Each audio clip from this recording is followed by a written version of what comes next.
Yes, guys, welcome back to Chasing Green Arrows. It's been a while. So hello to everyone in the chat, but also hello to our regulars, Big Man Backer, but also all the way from California, Mr. Dean Jones. Dean, how are you, mate? Yeah, I made it, mate. Hello.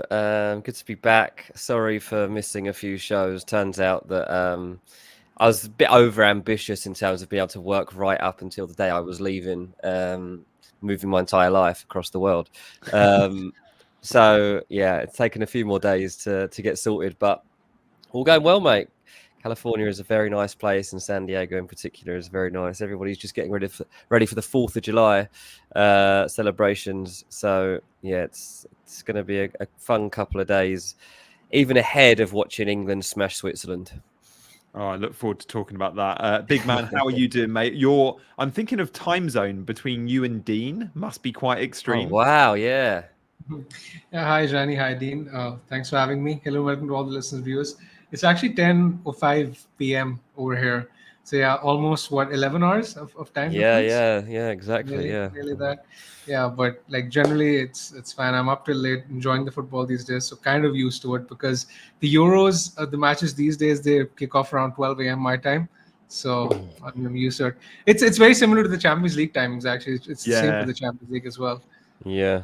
This clock behind me, I just realised is like 20 to 12, but it's absolutely not. It's 10 o'clock in the morning. Yeah, so you're 12 hours from Big Man. You are 12 hours, exact yeah. opposites. 10 o'clock in the morning. Yeah. How's the day go, big man? Have I got a lot to look forward to today? Yeah.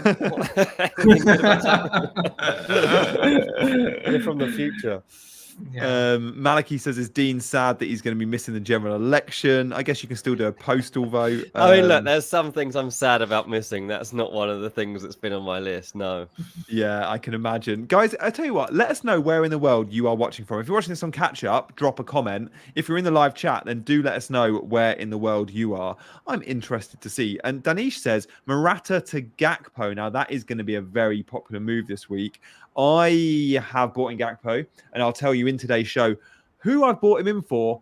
And I own Morata, and I've not sold him. I've sold one of the big dogs. So we look forward to talking about that. We'll also touch on our teams to date, but also our teams moving forward. But I guess we should just start with a couple of the headlines involving teams we support. Let's start with England, though. England, Switzerland. Big man, I'm going to come to you first on this one because I see the 4 lineups of the quarterfinals as 3 hard ones to call. And maybe the Netherlands is the easier one to call. But I think England-Switzerland is probably the hardest game to call of all 4. You think so? I mean, I agree with you with the assessment. I think Netherlands should beat Turkey. But I still think I'm struggling to pick a winner between France, Germany, Spain, and Portugal. I mean, those 4 teams, I think there's literally it's virtually going to be a coin toss. There's nothing between them. Even when you look at the odds, it's neck to neck. England, Switzerland.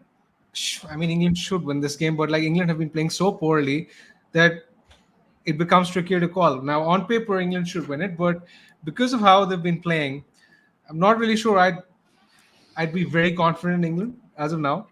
And, you know, the Euro fantasy repercussions from this is that, we were planning on wildcarding this week. I had sort of earmarked this week as the one for a wildcard. But because the fixtures are so hard to call this time around, and because the favorites have won in the previous round, only Austria got eliminated, I guess, from the teams that were popular in the Euro fantasy community. I think the wildcard can potentially be saved with 3 free transfers. Now that's the big takeaway from what I read. And I think I'm fairly set on saving the wildcard just because the lineups are very difficult to call. And in the next round, I would want to have that wildcard in my back pocket to be able to get 15 players from those teams that qualify. Interesting. Yeah, I like that. Similar strategy for me. Dean, your take on England, Switzerland being the closest of the 4. How are you feeling? And also, what are the repercussions with FPL? I mean, or Euros fantasy? Are we looking at the England, Switzerland game going, avoid, maybe cover one from each team, but don't go big on either team because it's a hard one to predict and probably a low scoring game? I see this as being a 1-0 win either way or a 0-0 penalties. Yeah, I think it'll be tight. I mean, I'm confident that England will get through. Ooh, The pathway is too straight. Like you don't get opportunities like this, and fair. to let this go begging. England do every tournament, it seems, but usually I hear. I just feel like the friction becomes so obvious that's there, and it's grating on the players. And I feel like they've kind of got to turn up. Like it's they're giving it the big they are giving it the big one a little bit, and despite the fact not turning up and playing any decent football so far. They're like, well, look, we're doing what we came here to do, and they've come here to just win games. They're not here. I don't think they're here to entertain. I don't think they care, which is a bit annoying. But I guess in defence of that, not many teams are entertaining, apart from Spain. I wouldn't say that I'm watching many teams get to Turkey yet that left. I'm watching many games thinking, oh, this is brilliant. And winning is all that matters. So I just feel like we'll get the job done. I'm looking forward to it. Not really, no. But I'm getting England players into my team, like 100%, because England are favourites to win the tournament because we have the best pathway to the final. Mm. And that's just logic. You just look at the teams that are left in it and look at the fact that we play Switzerland and then we play Turkey or the Netherlands. I'm not saying we win, but we should win. And I know that international tournaments don't work out like that, but that's all we can really go on. Switzerland will make this hard for us. There's no doubt about that. And I can definitely see a scenario by which we lose on penalties. Yes. But there's no Swiss player that I think is like a go-to for me. So I'm on Harry Kane. I'm on Jude Bellingham. I'm on Jordan Pickford at the moment. Like, they're the things. It's just starting to come out too that England are probably going with a back three. Mm-hmm. Now, this becomes interesting too. I am wildcarding this week. So figuring out exactly what that means in terms of positions and who's playing will be interesting. It seems that it will be Walker, Stones and Konza that will be England's back three. But then we're considering what the wing-back options are, who's playing in the middle. And that starts to change things a little bit from this fantasy game as to who actually might be good picks and who might. He's not going to make wholesale changes. It's not in his style. But does it give perhaps Foden a different role in this team, or what changes? I don't know. But yeah, I am confident, mate, that we get through. We can't be confident in the quarterfinal against Switzerland. We could be facing Spain or Germany or Portugal or France. Like, this is the best place we could possibly be. Yeah, absolutely is. It is a great draw for both England and, you'd argue, the Netherlands, who finished third in their group, and then they've had an equally as good a path as England if they get to the semis. Netherlands looked really sharp, I thought, last night, and for those wildcarding or for those making free transfers this week, I think Dutch players will be high on the list. I've no doubt me and Big Man from our 3 transfers are probably making 2 Dutch transfers, but we'll talk about that in just a sec. I can see, by the way, you guys coming in from all over the world: Ireland, Mumbai, Atlanta, Georgia, Croatia. Hello to all you guys. Thank you for joining us on this slightly different showtime. Do hit that like button and subscribe if you're new around here. We're going to show you our points from last week, and then we're going to review our team selection moving forward. But before we do, we have titled the show Wildcard Draft. Big Man and I, spoiler alert, we're not on wildcard. So why don't I show you a wildcard team that I've come up with now, and then we'll look at our teams, and then we'll see Dean's team, of which is a wildcard. So this is what a wildcard team I thought could look like. And I want both your thoughts on this, where you would make big changes. The elephant in the room is, what the hell are 2 England midfielders doing in the 11? Dean might be more supportive of this than Big Man. It is rogue, Bellingham and Foden. And with a back 3, possibly Foden even comes out the 11. I'm not quite sure what that looks like, but Foden could be the sacrificial lamb. So maybe Foden is the question mark that I would change, having seen the news about England and the back 3. This was made last night, this draft. But the rest of it, I quite like. To talk you through it, Big Man, let's get your thoughts. I've gone triple Spain. I've gone, which includes double Spain attack. I've gone triple the Netherlands, which includes Xavi Simons and Gakpo up front. I've dropped a few of my Portuguese players because in my team I've got quadruple Portugal. In this case, just João Cancelo. Mbappe stays, but I'm trying to swerve the France-Portugal match with only 3 players in there. So I'm really relying here on wins from the Netherlands, England, and Spain. But I'm hedging in some respects by going, I'm still going to chuck a Swiss player in. I'm still going to chuck a German player in. Remember, we will get 4 free transfers ahead of the next round of fixtures. So it might just mean if you wildcard with this sort of team and there is an upset or two and Spain come out and England come out, then that's 7 players I'm down. But those 7 players, remember, 4 can be transfers and 3 can just become bench players. You could still get an 11 out ahead of the semi-finals with 7 big names coming out because of the freeze, because of the fact you've got a bench which you just wouldn't be able to rely on. Big man, what do you think to this team? Yeah, Johnny, I think if I was wildcarding this week, I would definitely back the Netherlands. So what's important to note here is that in the quarterfinal stage, you're allowed 5 players per team. So I think I would go 5, honestly. Would you? You'd go that big? Yeah. Yeah, I would, because they have the standout fixture, right? Yeah. And if I'm wildcarding, I want to make immediate gains with not much time left. Similarly, with England, I think I'd pick at least 4. Probably not 5, but I'd go 4 from England. Because after Netherlands, I think that's the easier fixture to call. And then, you can pick, the likes of Mbappe or, 1 each from, let's say, Spain, Germany, Portugal, and, sprinkling from those teams. But that's the strategy I would go for. I think I would have Simmons, Gakpo, Van Dijk, probably Verbruggen, and maybe Ake or any Dumfries. other defender. From Dumfries maybe. Yeah. I've gone quadruple Spain. Other. What do you make of that, big man? I've gone with 4 Spanish players, not 3, as I said. I think I've gone 4 because I've got Unai Simon in there as well. Would you back, or do you think that's one where you hedge and you go a couple of Germans and a couple of Spanish? I would hedge there, yeah, because I'm just not sure which way that game is going to go. I'm just not sure. I mean, if you're really sure about Spain, then yeah, I mean, it makes sense. But currently, I'm not. I'm finding it really difficult to call. Yeah, Dean, I guess I'm not sure on Spain, but because of what we've seen in the tournament so far, I like the matchup. And we've seen Germany a little bit loose at the back. Like we're seeing not only Germany struggle to keep clean sheets, but we are seeing Germany concede chances. Denmark close to scoring a couple of times. How do you see that game going? Because if you predict a Spanish win, I think it's worth going big on Spain just because they're the team with the most amount of goals in them. There's no way you can predict because Spain have been the best team at the tournament, but it doesn't really count for that much here because you're going up against the hosts who themselves are very good. And there is a chance that being on home soil, you do get decisions, you have that extra support, and it does count for something. So while on football terms, I would be backing Spain, I'm not convinced of it. So I have got 4 Spain players in my wild card. Yeah. But there's a potential that 3 of them will end up being replaced the next day. So that's kind of where I'm at. And I've got Musiala and Havertz in my team as well because I honestly see it as a 50-50 game.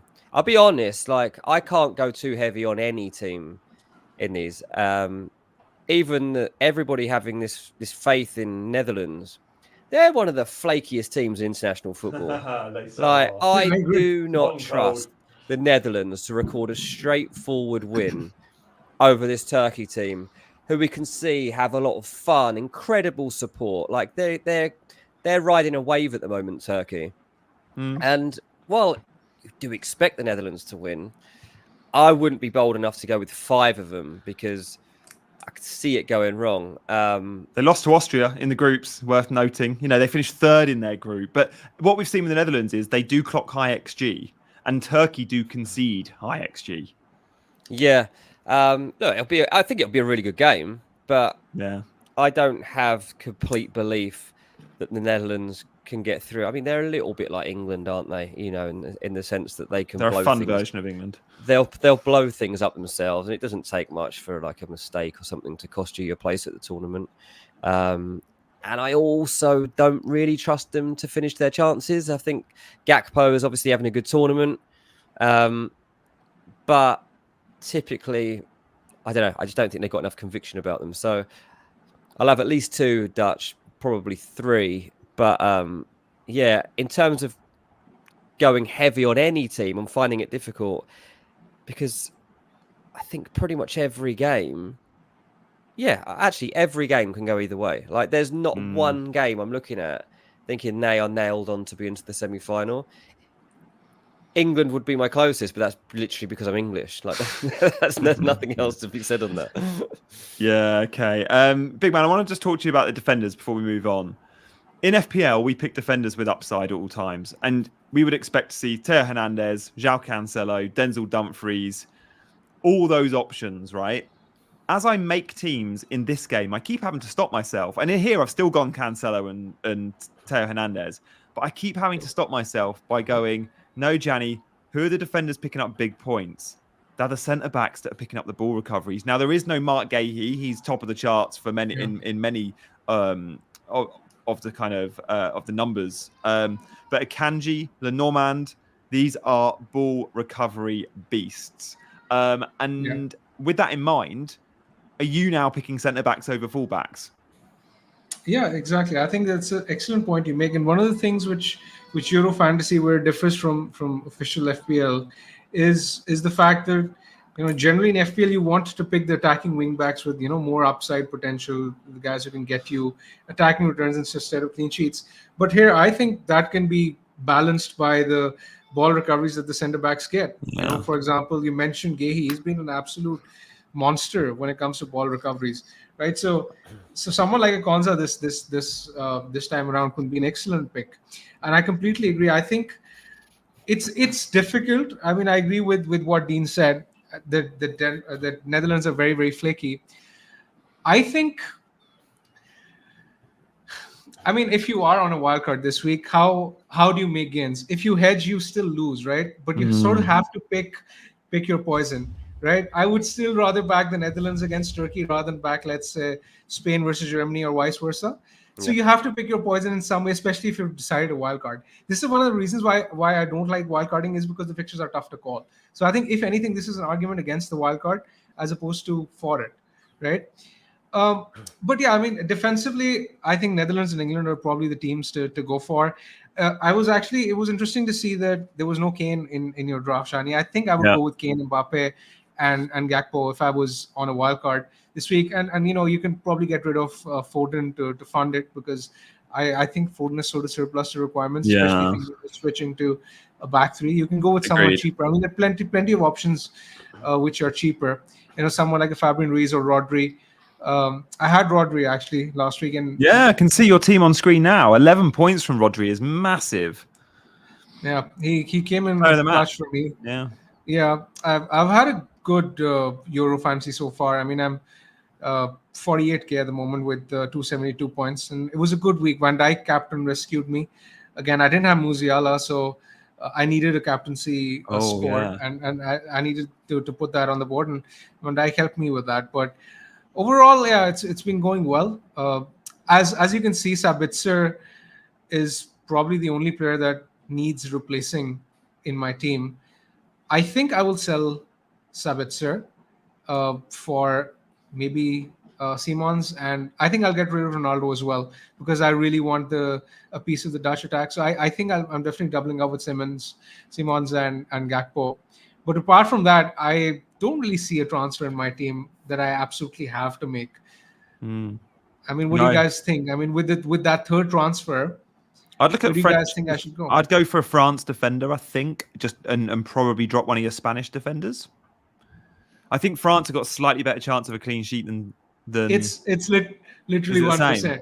Is it? No way. But you've already got one. You've already got one Spanish defender, so I guess that just helps the hedging. Yeah, I mean, if you think that France are likely to keep a clean sheet, that could be an argument for, let's say, selling Bruno Fernandes for someone like a Bellingham. Yeah. I guess I can do that as well. But again, I mean, there's not much between these transfers. I mean, it's like splitting hairs. Yeah. I mean, the only reason I'm wildcard, I haven't used any chips yet, so I've got wildcard and limitless still to use.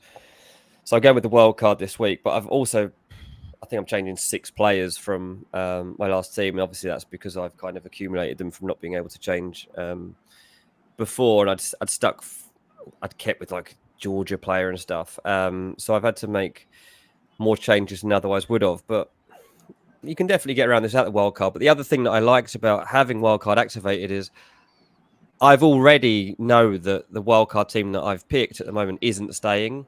My mind's already been changed, and I know that probably by the time we get another day into this, that my mind's going to change again. Or some, it's like things like little things that change, like this England going 3 at the back. I'm honestly thinking Konza's 4.5 million. If he's starting for England against Switzerland, and that could open up another 1.5 million for me to push into a better player further forward, maybe I should be looking at that. So there are various things. I quite like having wildcard activated this week, so I can literally just mess around with it for the next 2 days, and then get to a version of a team that I'm actually happy with.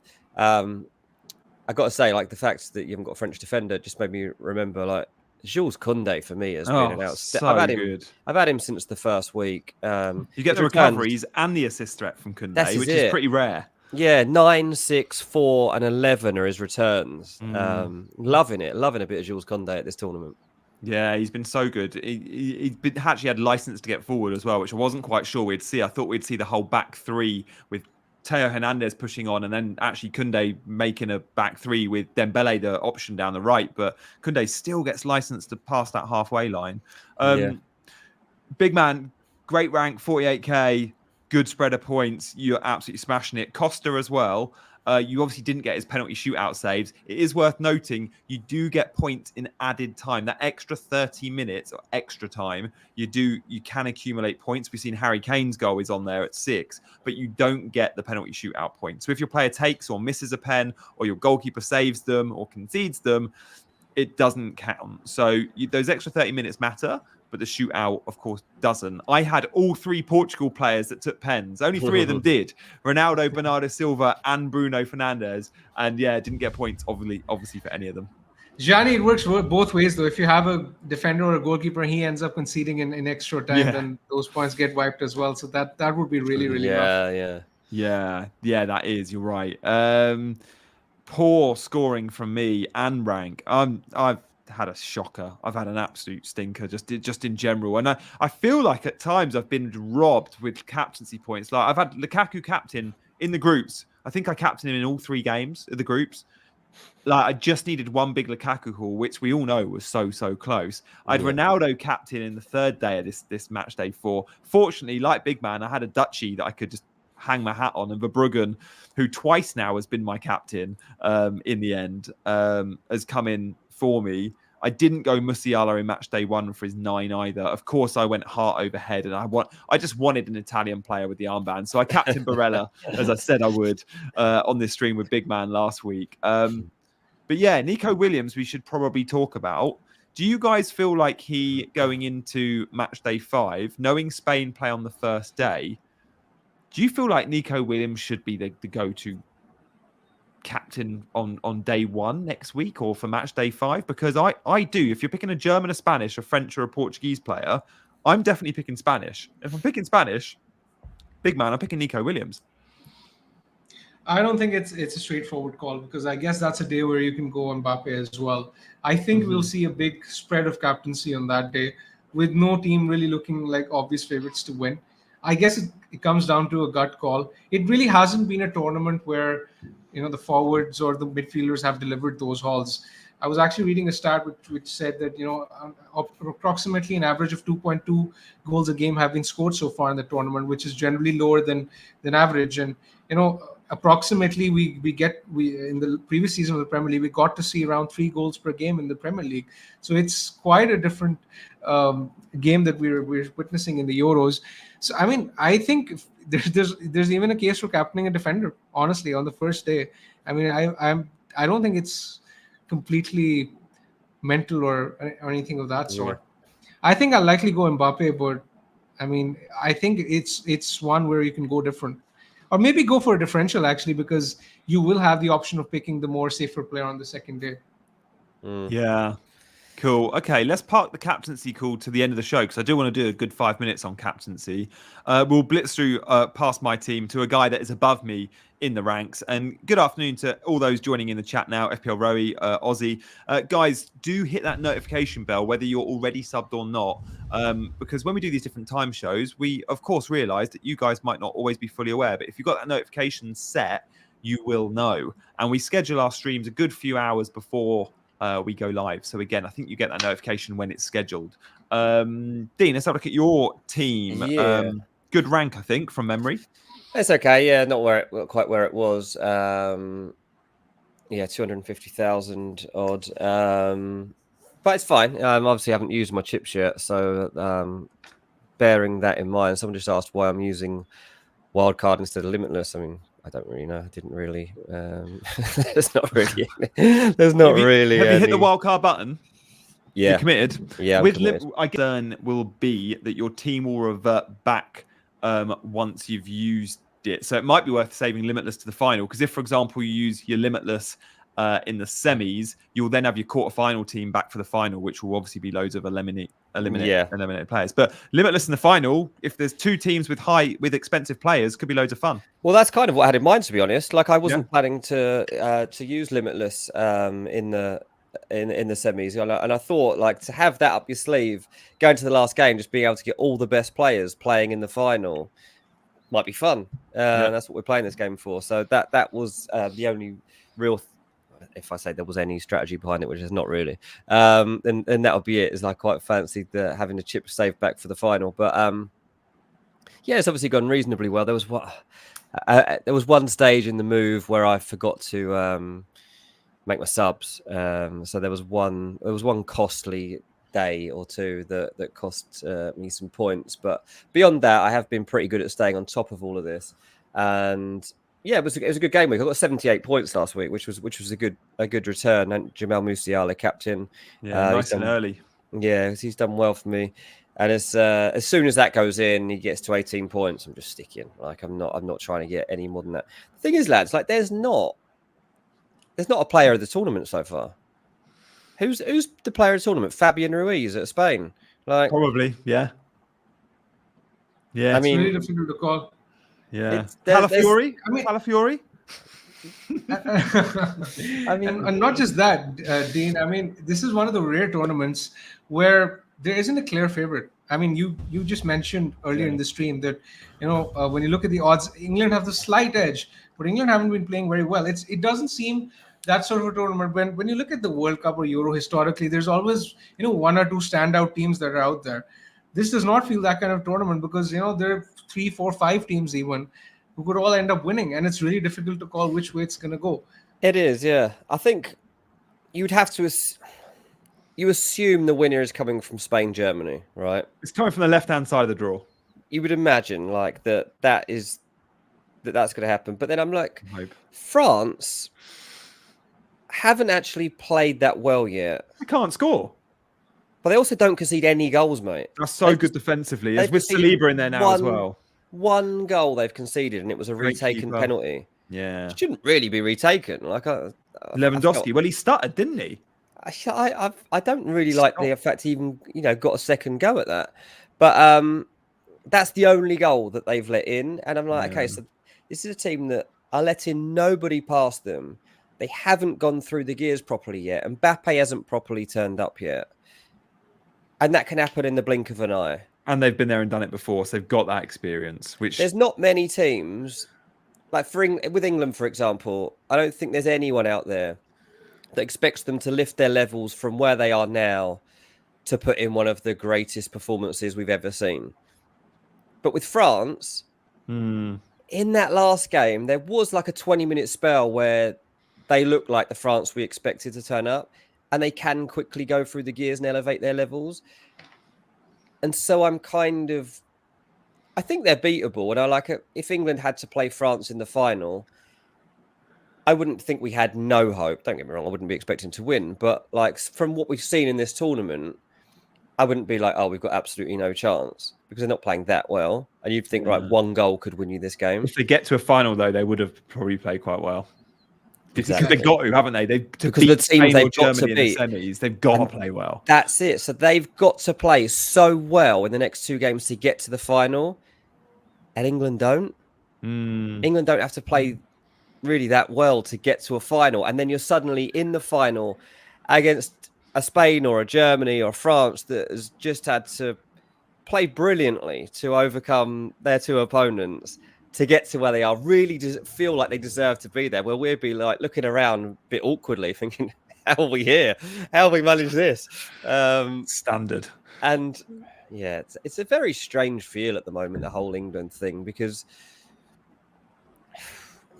the whole football coming home thing, like that's not there.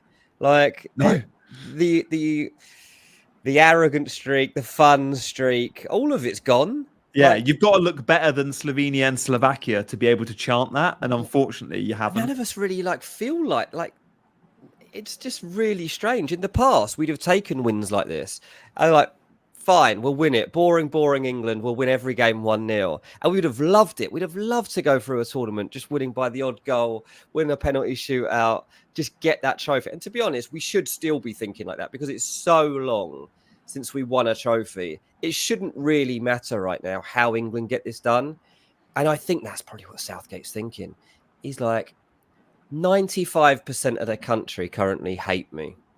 What are they going to do if I'm standing there with the trophy in a couple of weeks' time? How are they going to react to that? We're not going to know what to do with this man. He should have a statue, but He'll he's still going to be get remembered booed in the streets. as a fraud. He's an absolute, and I think he's a fraud. But what could you say if he's holding the trophy? Mate, I'm so conflicted in my head. No, in right England, now. it'll be a dodgy VAR penalty that beats France, and they'd have scraped through against the Netherlands and Switzerland by probably. I don't know, mate. I don't know. I don't know it's how. Fun. I'd given up on that. I'd given up on the last game, and I was like, do you know what? We deserve to go out. Like, good luck to them for beating us today. But I was watching it here, and the guy that whose house we're staying in at the moment, he doesn't really like football, and he'd come up to watch it, and for like the last 20 minutes, basically. And he was like, wow, I'm definitely enjoying soccer more than I thought I would. But I'm mainly just loving your reaction to everything that's going wrong for your team.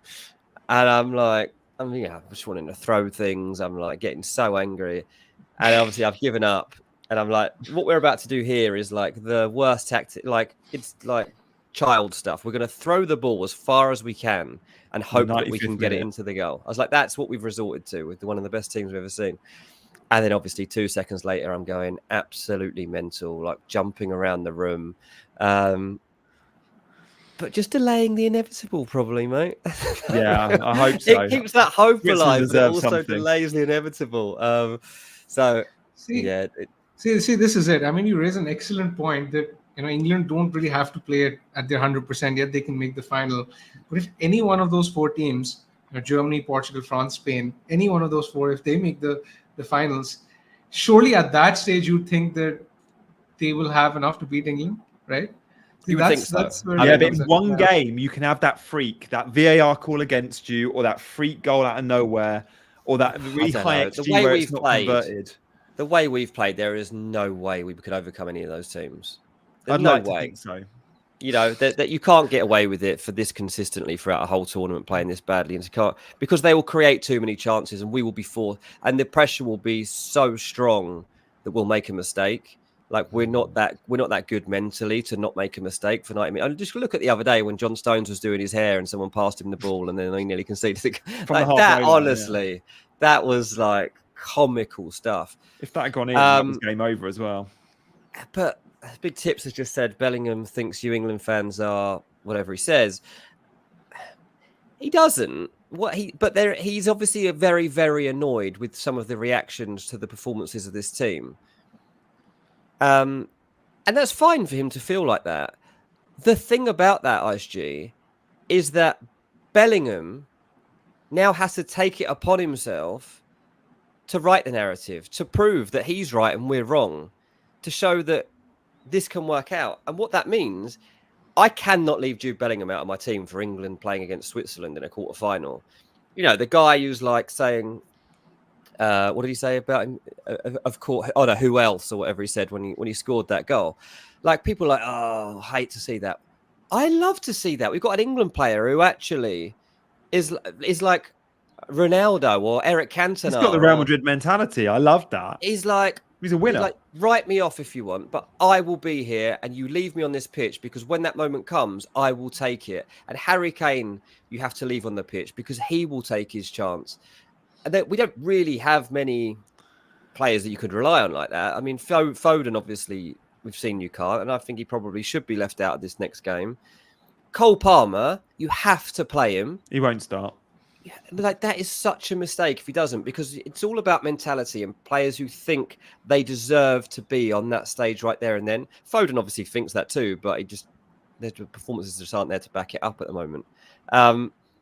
Like Cole Palmer should be starting that game, and then those players, it's up to them then, and it's why I think England actually do have a chance. I think because of this friction that exists between us and the team. We don't really like each other at the moment, yet deep down we also do love each other. Like, we love this team. We actually do. We love this group of players. We really don't like what the manager's doing to them, and it's causing such conflicting emotions, and it's all getting a bit much. FPL Freddy says England might go to a back three, and yeah, that is right. Obviously Matt Law and Sammy Mockbell reporting that today, and by friends of mine, and both very good England reporters. So I don't doubt for a second. I think the report said that we'd been working on it in training. Yeah, we've seen the mannequins out. Yeah. Back so whether they've spied all that, or whether they've been fed that information, who knows? But difficult thing to do, to suddenly change tactics during a tournament. Oh, it's Gareth's default setting, though, isn't it? Back three, he's happy, can finally play. So who would you then think as wing backs? Saka and Trent would be. Walker will be in the back three. Walker will be in the back three, so that takes him out of that Trent equation. comes in, I guess. What do you think, big man? Yeah, I would guess Saka and Trent as well, but I'm really not sure. We've not seen. We've not seen these wing back system. Like when Trent has played for England, it's usually been in the back. Well, he's often off the bench. But generally, the England team is so well covered. I'm pretty sure in 2 days' time, just before the deadline, we'll have some kind of leak as to what the starting 11 will be. And that can be critical for someone like Dean, who's on a wild card, because then you can just load up on the wing backs. But even then, I mean, there's still a case of picking Ezri Konsa at that price, with the ball recovery is likely to come in his favor. Yeah, so it's not exactly as clear cut. Although Konsa won't be in the semi-final team if they get there. That's the thing. It's very unlikely. You'd think. Yeah, that's true. Gahey comes. Although he could stick with the back three, and maybe it's Gahey. No, it won't be. And Walker right wing back. Yeah, it's unlikely. It's unlikely. Yeah. Let's move away from England. I can't. We've done far. I can't. I'm struggling to talk about England still in the competition, which Italy aren't, knowing how England have played. So I can't believe we're still in this competition, mate. It feels good to still be in it, I have to say. I had some tweets written in the 95th minute just before that long throw. I had to delete them all. It was such a waste, so wasted. I had so many good tweets. There's so many people out there so gutted by that goal. Saved in drafts, ready for the Swiss game. All right, let's move on to our teams and how we are shaping up. We're also going to chat captaincy. Hello to FPL Chai, who's back from his trip to Italy. Chai, looking forward to speaking FPL with you as the season comes closer. Big man, this is your team pre-transfers. So tell us what you're thinking with moves, because you mentioned earlier maybe Ronaldo out to Gakpo, which I think is going to be a popular move. I think I'm going to get some English and Netherlands players in, primarily Netherlands, because Ronaldo to Gakpo, I think it sort of picks itself. I fancy Netherlands to score the most number of goals in these 4 games. Yeah. Similarly, I can then get rid of Sabitzer, who's not playing. So these 2 transfers sort of pick themselves. I'll probably sell him for maybe Simons, and then I have 1 free transfer with not much to do. Now I can get an England defender, maybe Konsa, in for, let's say, a Spanish defender or Cancelo. But apart from that, I don't think there's anything that really stands out. It's a very difficult decision, really. And then that's why, because none of the fixtures really stand out, I want to then save the wild card and explore the possibility of having a fully fit squad of 15 in the semifinals once I have that lineup in front of me. Yeah, I like that. The Gundogan decision could be one. You could swap Gundogan for Musiala if you had the money, I guess. But I know we spoke about this time last week, and you were big on Gundo because the penalty threat. And I said I was going to go Musiala, you were going to go Gundo. What was interesting? Gundo's not on pens. That's the issue. Yeah, 1, he's not on pens, and 2, for the first time this Euros, we saw him hooked early. I think he was hooked at around 60 minutes, which is interesting because Gundo had been a 90-minute man till then. So the German 11 and the German sub-order is evolving. We've seen Leroy Sané starting instead of Florian Wirtz. We're seeing Havertz down the pitch and move into a midfield role when the other number 9 comes on, Frugkirk, I can never pronounce his name. So would you swap Gundo, or are you happy there? Because I'd go Musiala in a heartbeat if I had a free transfer and nothing else to do. I mean, I could swap. That's one possibility, but I don't think I'll captain a German mid this week. So yeah. that is what sort of lessens the appeal of it. But yeah, I mean, it is something that can be done. I mean, Rodri and Williams have done well. Bruno is a boring pick, but I mean, if Portugal do something, it's going to come through him. So it's a tricky week. I think Cancelo to Gonza might make the most sense for me. Cancelo or maybe one of the Spanish defenders. Yeah. Question from ISG. What do we do if you go Mittelstadt? So many do. Sell him. He will not be starting, I don't think. Sell, yeah. Germany will probably keep the same back four. Dean, any thoughts on this team? Cucurella's a bit of a differential, but he's gaining in popularity. He's been a ball recovery's magnet as well. Yeah, it's his tournament, mate. If we're talking about players of the tournament, it might actually be Cucurella. He's I think most people will be looking to bring him in for this game week. I think you just look at this and probably enough English defence there, given you got Pickford in goal as well. I'm not sure I'll be brave enough to go with any more than that. Again, like you said, Musiala's the one that's the big name missing from it, but I can understand. You've got the armband why on you'd stick with Gundogan. Well, I've got the armband on him here, but he's not going to be the captain. Will he not? Will you not back Germany for the armband much? No, I'll tell you what I'm not happy with on this logo. Well, maybe I am happy. Look, we've signed Kylian Mbappe and we've sold Harry Kane to France. Mbappe's in the away shirt. We've breathed some new life into the England team for the quarterfinals. But yeah, so this will be.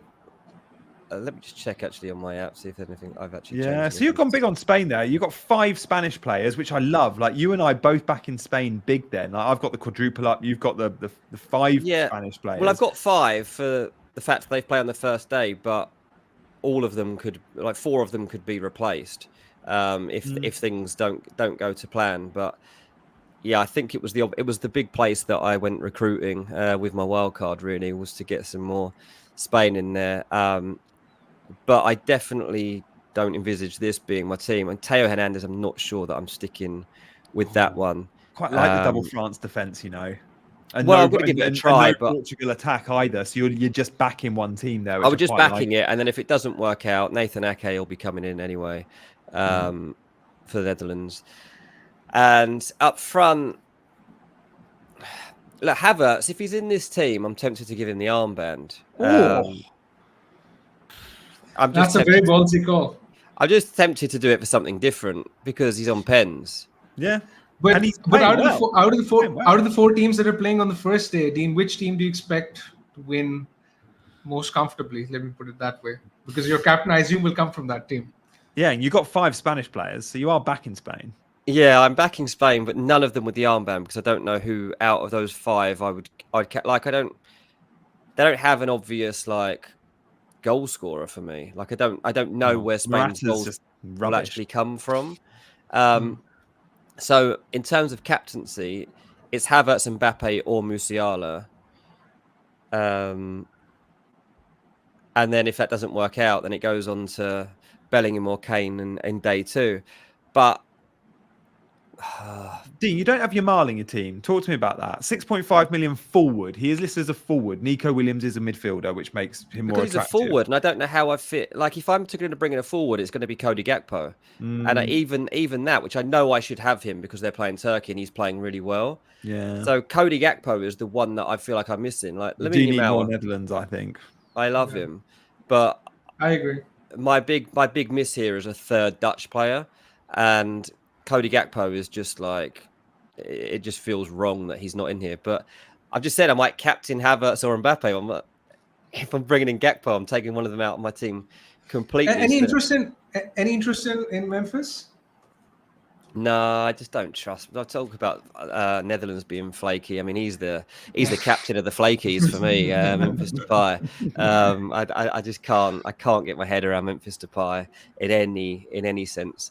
So Yeah, find that. Oh, CH is here. Hello, CH. Yeah, CH hasn't been here Oh, at all. So shout yeah, out, that's CH. amazing. Who's now on a similar time zone to you, as is Luis Bonilla, who is in California, Dean. So, you know. Whereabouts in California? Hayward. I don't know where that is. I've only just moved here. I'm gonna have to have a meet up with some people. Although California is a pretty big place, it turns out. But yeah, nice to have The you size of England, isn't it? with us. Yeah. So yeah, there's a couple of things for me to consider over the next couple of days, and as I say, I'm going to be looking at team leaks, team news to help guide me on this. But Gakpo seems the biggest absentee that I need to fit in. And Lamine Yamal I'd have, it's out of him and Nico Williams really that I'd only have one of those guys. And the fact that Lamine's listed as a forward and Nico's a midfielder just kind of made up my mind for me. The thing that Spain have in this tournament that nobody else does are dribblers who are going at people. Yes, 1v1 merchants who they're just go doing and it. have a pop. They're way ahead on numbers compared But not to like anybody Doku, else. but have a pop, but with actual conversion. Yeah. So like Germany obviously have Wirtz and Musiala, but and it's all very like I love those players. Neat and tidy. But the directness of Spain, it's like a bit old school, isn't it? In the way that they'll go at people. And because they're both, well, I mean, particularly so young, so fresh, a huge stage for them to be on.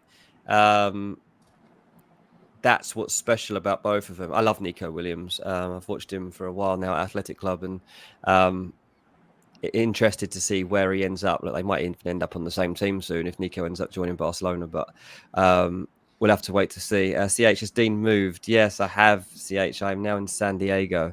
So, yeah, watch out for some... well, don't know how we're going to get around it. G's going to either be having some weird work headaches in terms of when his work ends and when his normal life begins and whatever else. But yeah, we've got an 8-hour time difference between me and G, and we've got a 12-hour time difference between me and Big Man. When do your clocks change? Do your clocks change? No, they don't, do they? Is it always 8 hours, or do we ever get a 7-hour time? Oh, it goes to 7 hours. Yeah, no, it goes to 7 hours. Oh, good. Yeah, So when our clocks change, yours don't, and therefore it becomes 7. Okay, that's nicer. That's something at least. That's what you're looking forward to now. Right. Okay. Love that. Dean, I did see in your team. I think I saw Nuno Mendes of Portugal, who he's not anymore. You've got rid on your wild card. I got rid of my wild card. I've not watched much of him because I think was he at Sporting, and I don't watch PSG much. And he's been player, phenomenal. I think he's brilliant. Player.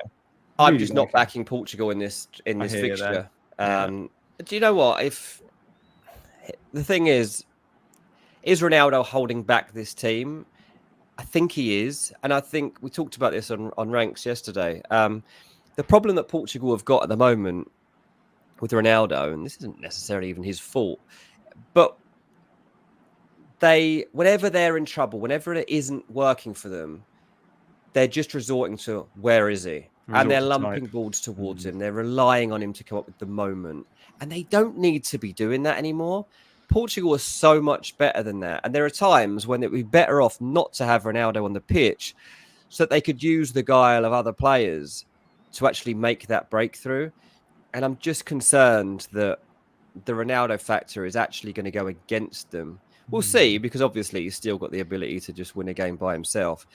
But especially when he misses that penalty the other day, and this is an emotional time for him. It's his last Euros. He's into the late stage of his career. He still wants to be the superhero.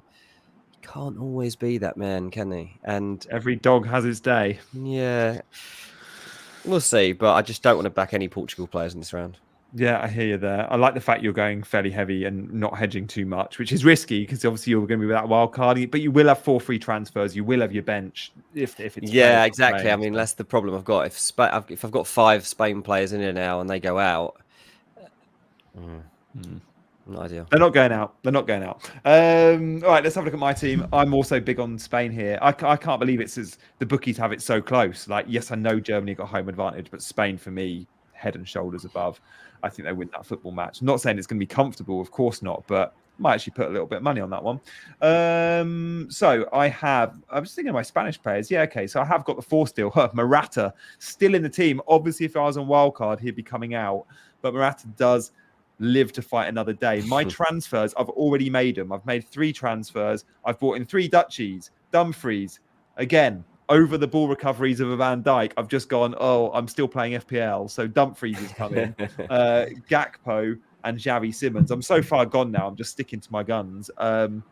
Again, Carvajal and Cancelo are in. Laporte is in instead of Lamar. I just haven't gone for the ball recovery beasts. But yeah, the 3 Dutchies came in. Barella went, obviously. Ronaldo went. And then I can't remember who I sold for Denzel early this morning. So yeah, that's where I'm at. I'm backing big Spain. I assume you must have had Guehi. Yes, that'll be the one. Cheers, big man. Yeah, it was Guehi. So I've still got Stones. I've still got Pickford. Interesting that both my goalkeepers play on the same day, and I didn't use a transfer on goalkeepers. I'm okay with that. Like the standout options are probably on day 2. Like predicting a goalkeeper for a clean sheet on day 1, I don't know if it's certainly not worth a hit, but I'm not even convinced it's worth a transfer if you've got other fires, and I had other fires. So yeah, 3 Dutchies come in. I do have reluctantly loads of Portuguese players, which I don't love. If I could swap them for French players, I probably would. And Musiala. So let's talk captaincy for the last 5 minutes of the show, guys. What are we all thinking? I'll just give you my thoughts. I am going with the armband. Oh, I've got the armband on Bruno and Nico Williams at the moment, but it is going to be Nico Williams for me in day 1. I'm back in Spain. He's my best Spanish asset. And then day 2, pretty sure it's going to be Cody Gakpo. I'm not going to be backing an England player. I don't have the Swiss guys, although I think players like Akanji and Xhaka are still good investments if you're on a budget. And I won't be bringing any Turkey players in either. So it will be a Dutch player, and Gakpo going for the Golden Boot. Looks really good. I wish he played like this in the Premier League. Yeah, it would be a nice option to have, wouldn't it? Yeah, it's fair enough. So I still think there's a possibility I go with Mbappe for captain on the first day. We're just talking there about Portugal and not really fancying their chances of getting through this one. And some stage, we're surely going to see Mbappe turn up with a big performance that's a game changer. So I'm tempted to go with him game day 1, and then I'll make a call. If he doesn't turn up with any points, then Bellingham or Kane for game week 2. Day 2, because if England are going to beat Switzerland, it's going to be one of those 2 that comes up with the goal. Yes. Okay. I like that. So we're split. So you're thinking Mbappe and then England. I'm thinking Spain and then Holland. What about you, big man?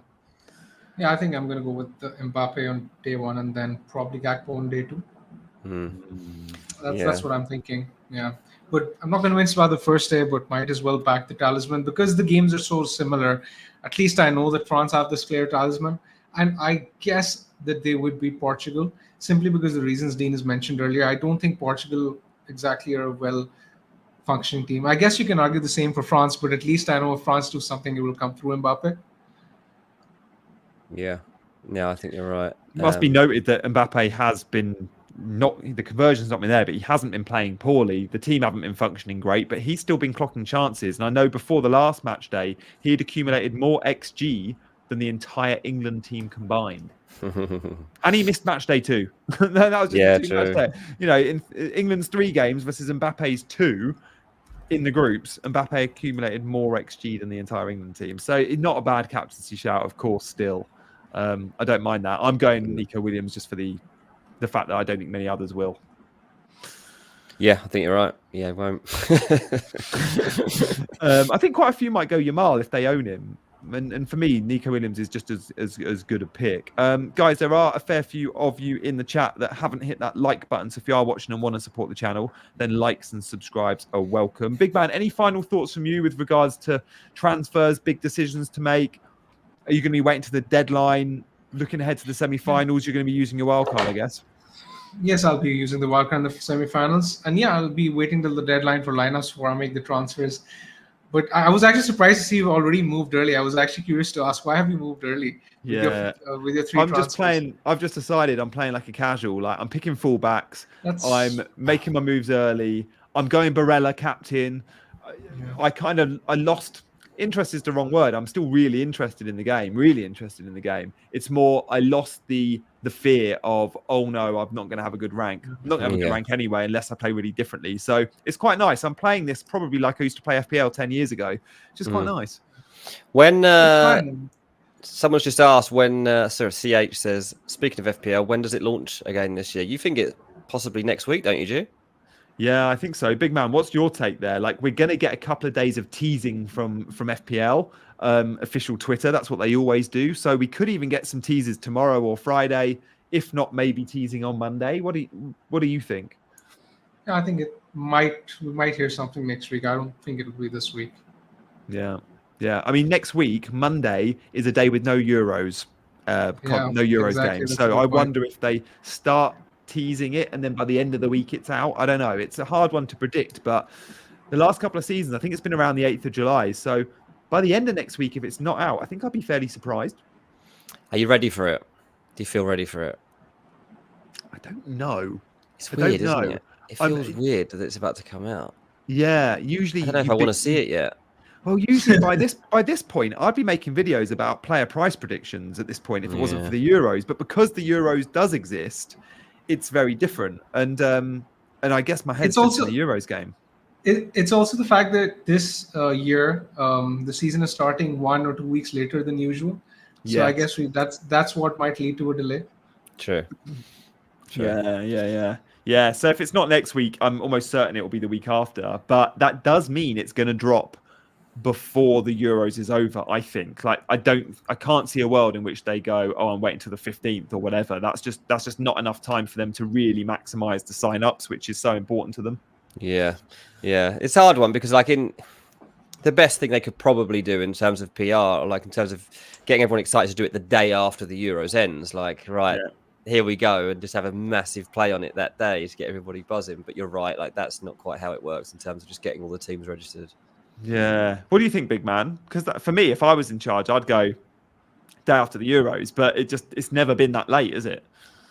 Yeah, exactly. I mean, they generally tend to do it around 40 days before the season starts, somewhere around that point. So I can at least see, some sort of engagement from their Twitter account where they're either talking about the prices or, all these teasers. I think they'll start next week. I'd be very surprised if they don't.